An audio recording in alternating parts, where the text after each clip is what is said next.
Good morning. Glenroy Blanchette, St. Kitts Nevis Independent Newspaper, skninews.com. Congratulations to you, Mr. Minister. Thank you. I know that you were famous for slam dunks on the basketball court.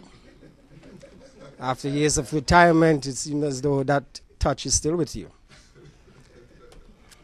Well, I still try to play a bit, but although I have to lower the hoop. Honorable Minister, your lawyers have described the results of the case as a complete vindication of your election victory.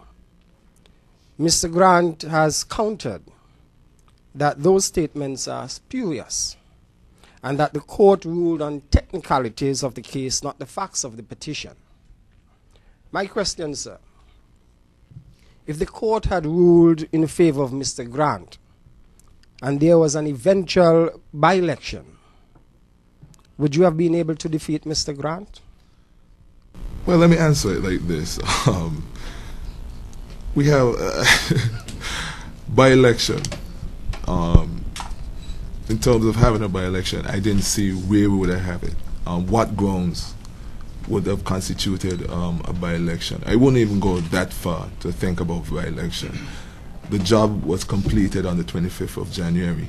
That is what my whole thinking was all along.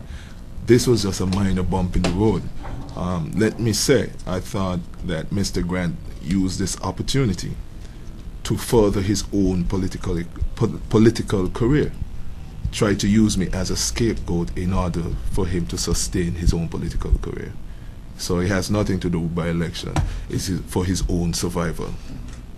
So then my question is, if you were in Mr. Grant's shoes and having lost 2 successful elections, having failed to lead your party to victory at the polls, what would you have done?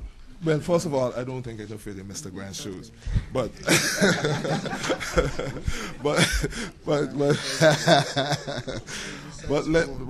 let me say,